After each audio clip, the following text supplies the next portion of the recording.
Congress is trying to make lynching a federal crime. On the surface, a lot of people might look at this and say, well, hey, that's great. Lynching's bad. Well, unfortunately, there isn't enough rope for this type of politics to hang itself with, in my opinion. Let's just say right off the bat, thank God, God bless Rand Paul.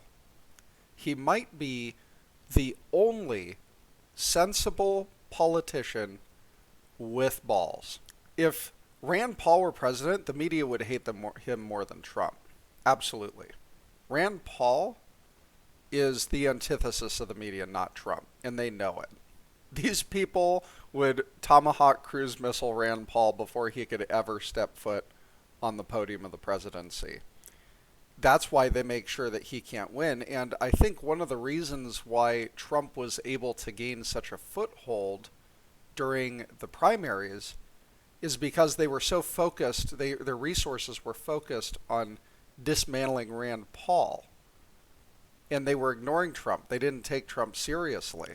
They still don't take Trump seriously. But I'll tell you what, they take this guy very seriously, and they hate him. Lynching is still not a federal crime in the United States, despite nearly 200 attempts by lawmakers to make it so. That's a good thing, because we have laws that protect people from lynching already.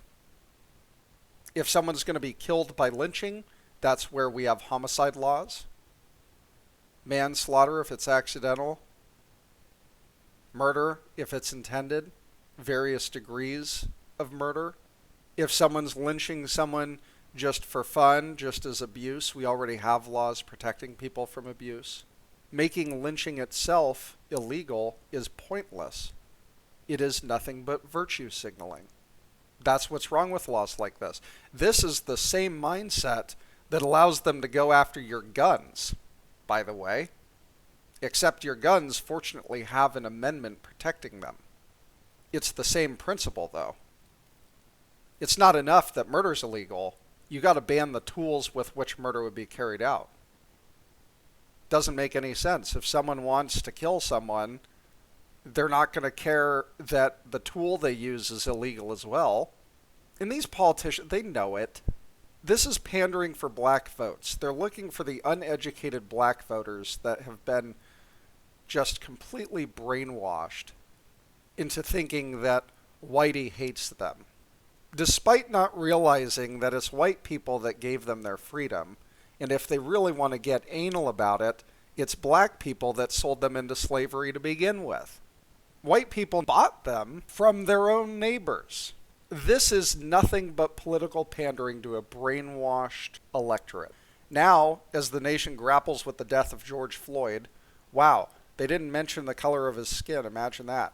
Emotional debate broke out on the Senate floor as one lawmaker stood in the way of allowing the historic passage of a bill that would outlaw lynchings. Yeah, because it's a really good idea to let emotion dictate the outcome of a Senate floor vote. That's a great idea. Let's just use emotion from now on. If we're pissed off, the first thing we should do, let's go to the Senate and vote on it. That's going to lead us places. That's great. Why not? Thank God for this man. The House has already passed an anti-lynching legislation. Well, of course it has. It also believes Russia collusion happened. It's been investigating an innocent president for years, ever since they gained power. The House are comprised of a bunch of monkeys. These people are insane, which is awaiting approval in the Senate. But Rand Paul has said he is concerned it could allow more minor altercations to be punishable as lynchings. Well, of course it is. This is another foot in the door of total government control.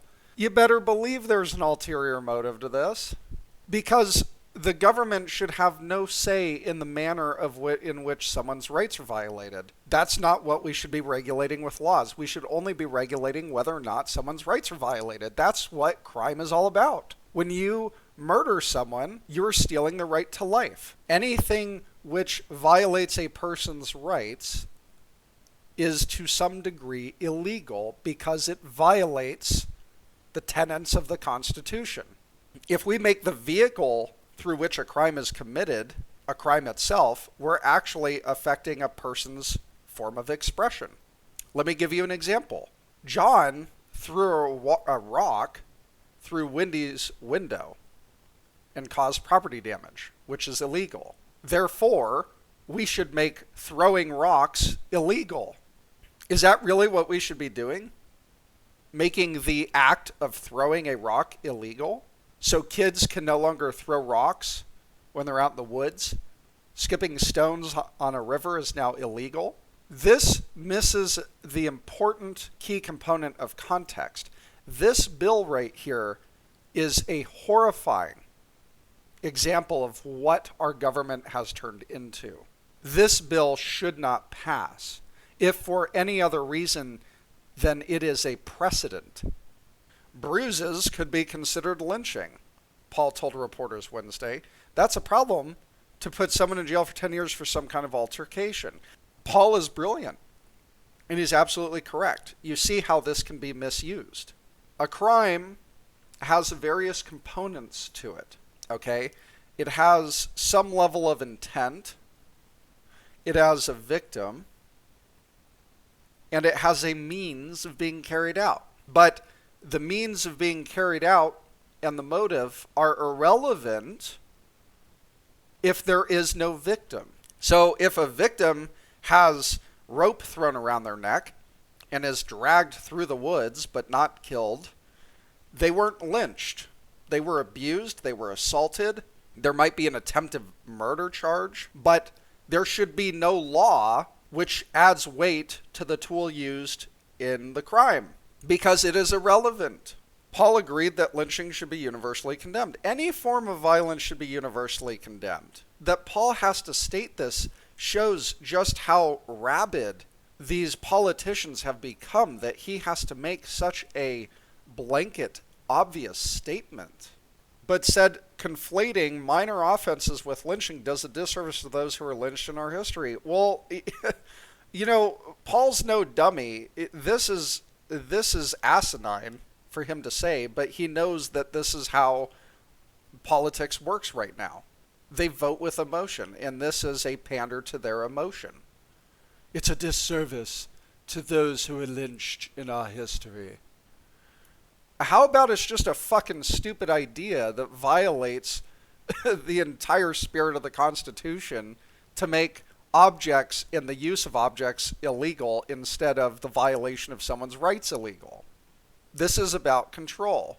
This law could get used by a future court to justify tacking on extra charges to someone who uses a gun violently.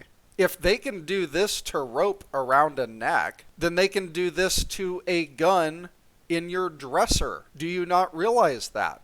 Oh, well, you had a gun with you. And if I recall, we already passed a law like this for lynching people, so if they have a rope nearby and the rope touched the victim, then it was a lynching crime. Not just a violation of their rights, but the mere act of having the rope. The act of lynching was used against them.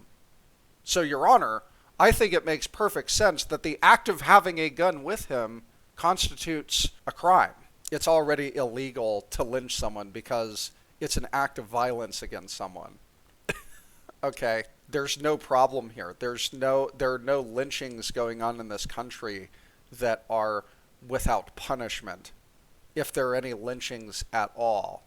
I guarantee you, without this bill, if someone goes to lynch another human being, they will have no problem finding charges to pin upon that person. And those charges, I guarantee you, will be severe. The bill as written would allow altercations resulting in a cut, abrasion, bruise, or any other injury, no matter how temporary, to be subject to a 10-year penalty. This is their goal. This is exactly what the Democrats want. If you harm someone and rope was involved, they can call upon this law and give you a punishment that drastically exceeds the crime.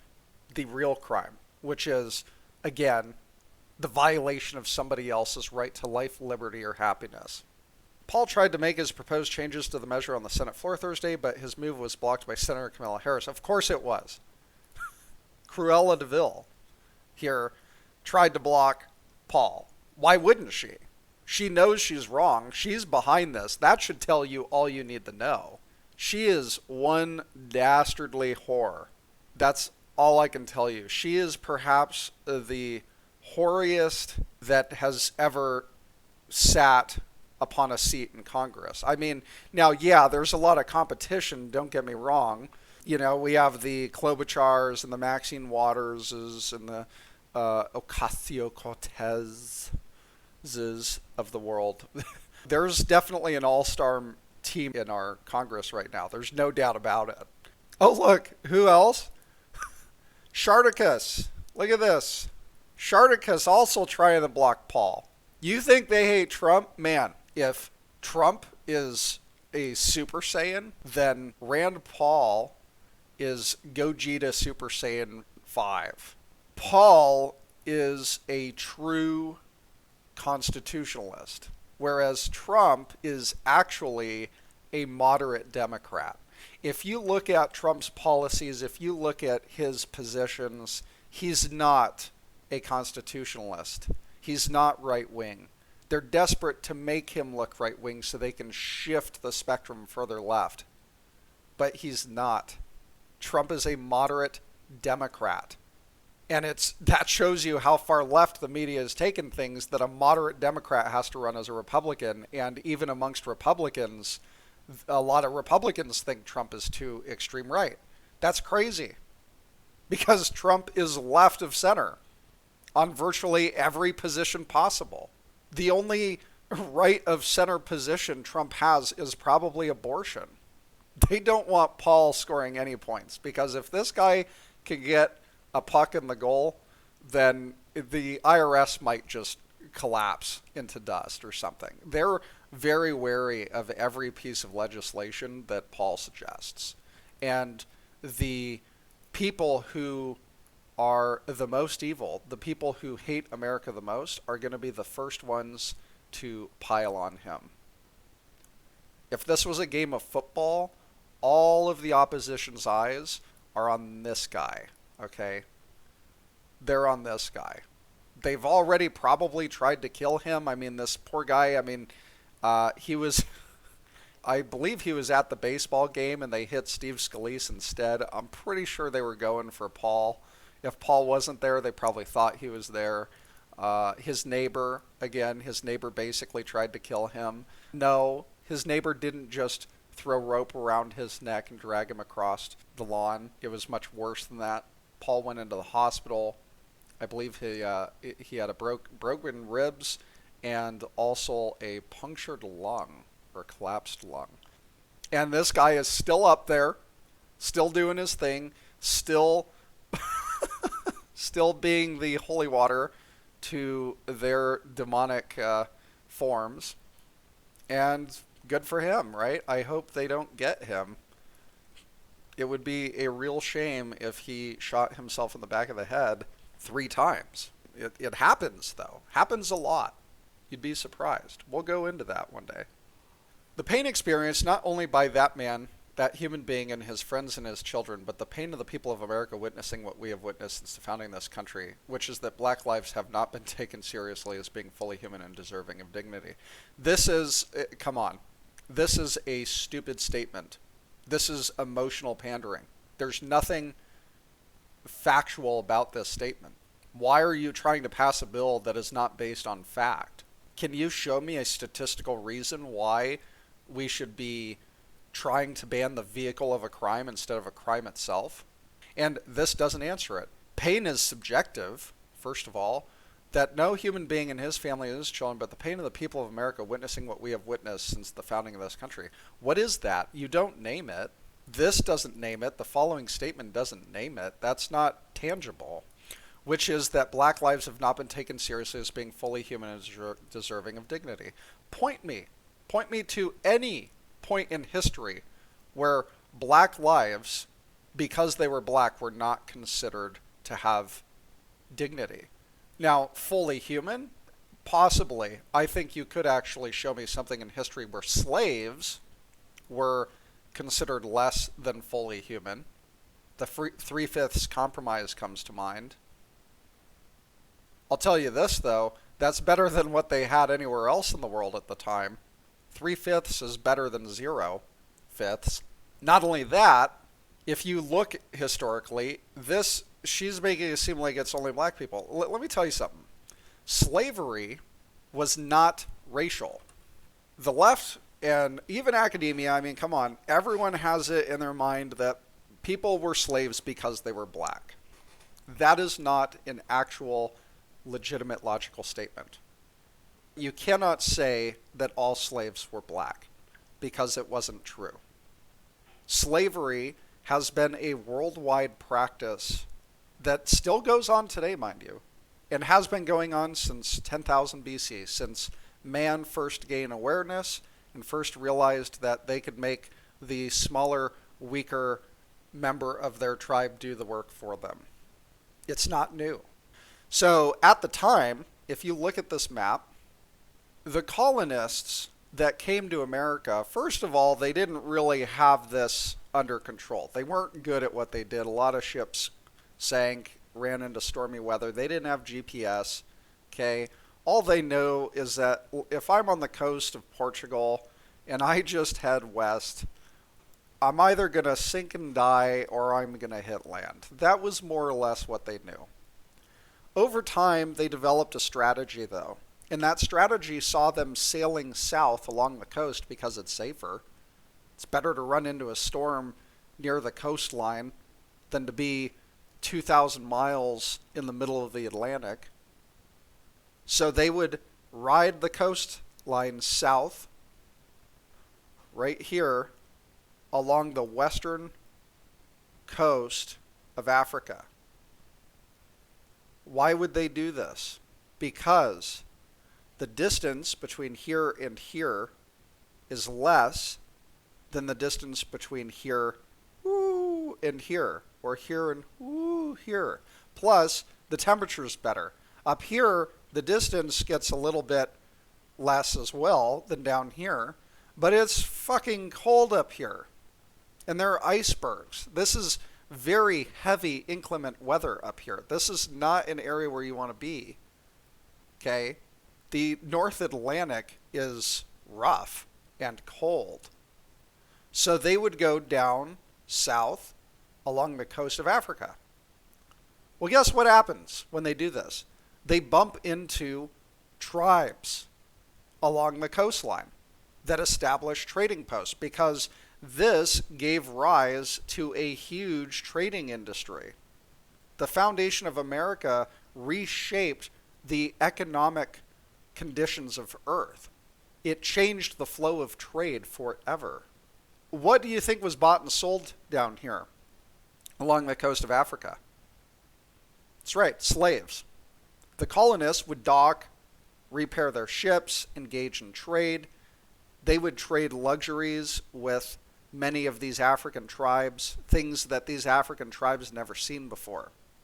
They had to give something to them, and they didn't have much. These people weren't shipbuilders. They were definitely far behind in the tech curve, but they had something.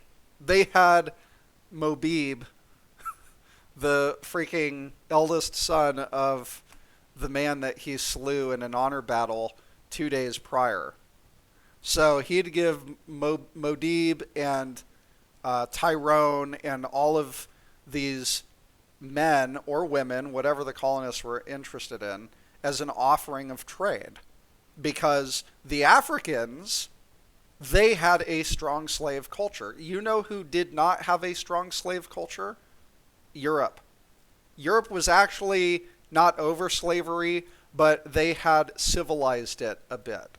They called them indentured servants. And it was something that people could even opt into. And guess what? Those indentured servants, almost never black. All right? So the slaves were sold to the colonists here and became indentured servants. We can argue, well, the colonists should have realized that's abuse. Yeah, whatever. Whatever you want, man. But again, case systems weren't new, and you can't judge the past by the standards of the present. You can't do that. You certainly can't hold people alive today accountable for that. And I'll have you know, I'm not trying to justify slavery as a good practice. I'm just pointing out how this happened. This was not a case of one day in America, white supremacists just decided to enslave all black people. In fact, the first historical account of a court case in North America predates the founding of America. It was a colony court case. That first court case involved Anthony Johnson. He was a black Angolan known for achieving freedom and wealth in the early 17th century colony of Virginia. This is in the colony of Virginia, not the state of Virginia. He was one of the first African American property owners and had his right to legally own a slave recognized by the Virginia court, which, by the way, this was the first legal recognition ever in the historical records for North America. And you want to know the irony of it? It was between a black landowner, Anthony Johnson, and his slave. Guess what color his slave was? The guy goes to court and he's like, listen, this guy says he's not my slave, I say he is. Well, guess what? The courts agreed with this white supremacist right here, and the other man, who is black, was legally recognized as his slave. It had nothing to do with skin color. This set the precedent, because at the time, slavery was not something that anyone, it wasn't a big deal. It's what happened. In fact, this court case, this was, the only reason this was a court case was because of a technicality. It wasn't on the concept of slavery or not. Slavery was a well-assumed concept. It was well adopted. So you can't say that slavery is exclusive to blacks. You can't do that, which makes this entire statement complete bullshit, because there were white slaves. There were Asian slaves. There were Middle Eastern slaves. Middle Easterns had slaves. They had black slaves. They had white slaves. They had Asian slaves. Asians had Muslim slaves. Asians had white slaves. White people had Asian slaves. Do you see where this is going?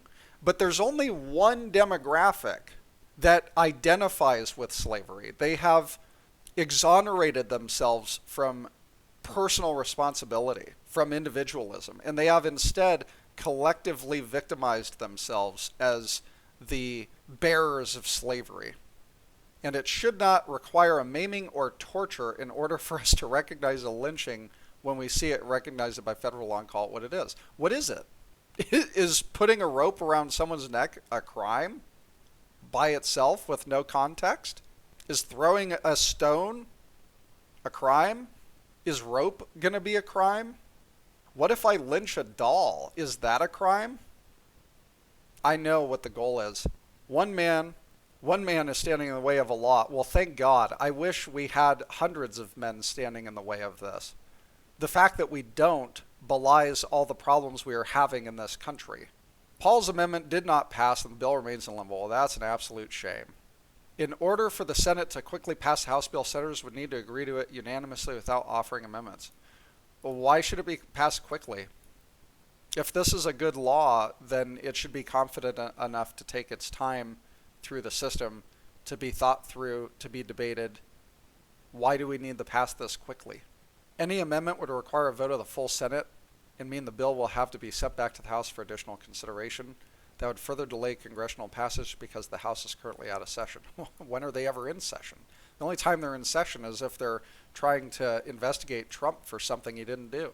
They don't do any work, or they pass bills like this, which would even make the antagonists in Orwellian and Ayn Rand novels cringe. National Journal was the first to report that Paul was senator who was blocking the legislation from proceeding. Well, good for them. If passed as it currently stands, the bill would increase penalty for those who commit certain civil rights violations already set out in federal law if the violator is found to have conspired with a group, according to spokesperson. This is too complicated. Already, it's too complicated. Listen, did he or did he not violate their rights? Okay, that's a crime if he did. We don't need more laws. We don't need more crimes, right? Otherwise, we end up back into the territory where if you like smoking a certain plant that grows in the ground of Mother Earth, you get locked in prison for 30 years. You just committed a crime because you just ingested something that nature produces. Is this the direction we want to go in? Do we want to retread the ground of prohibition?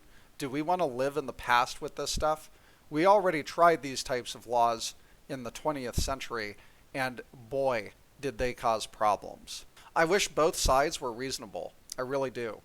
It's not helping us to have so many backstabbing scoundrels in Congress that are out only for themselves or out for the globalist agenda. I don't understand why exactly that's the case, but it is, and it's terrible for this country. So it would be fine if maybe we had both sides come together and we made sensible laws and we both had the same goals to make America a stronger, freer country for its citizens. But that's fantasy, unfortunately. We live in the twilight zone. Why do we need another law? Another layer of bureaucracy. Oh, look at this. The House passed its anti-lynching bill in February, named in remembrance of Emmett Till. That's nice. More emotion. This wasn't passed based on fact or logic. This was passed because it coincided with Emmett Till's death. Did Emmett Till deserve to die? Don't know, don't care, because doesn't matter. Not in this case. The bill received broad bipartisan support. This is because the Republicans are cucks. They're absolutely horrified by the Democrats in the media. The Republicans in Congress are fearful. They are afraid. They fear the Democrats in the media. They cower in the corner to these people. Clearing the House vote by 410 to 4. Listen, can we give these 4 people a Senate seat because they're based as fuck? A nearly identical version unanimously passed the Senate in 2019. So then what's the deal here? I mean, I need to work on my cloning laboratory, and I got to get some of this guy's genetic material. And I'm willing to do very, very gay acts in order to get that genetic material if I have to. That's how much I want to clone this man and put him in office. I will take one for the team, chat. I will. Don't worry. I will make him happy. I'll spit it into a beaker, and we will get the ball rolling. We will have an army of Rand Pauls, and he will have a smile on his face that day. When the House passed this legislation on February 26, 2020, advocates were hopeful that the House and the Senate measures could be quickly reconciled. Well, I am happy to hear that this did not happen. But again, what did I say? Trump's a moderate Democrat. He'd sign this. Don't think for a second he wouldn't. He would sign this. Just like he signed the executive order to ban bump stocks. Is this guy an ally of America? Only because everybody else, it seems, competing for the throne is entirely antithetical to American principles. But Donald Trump, 150 years ago, would be laughed out of the race as being too extreme, as being too un-American. That's just the simple fact. Anyways, that's all I got for you here. Thanks for listening. Take care. Bye.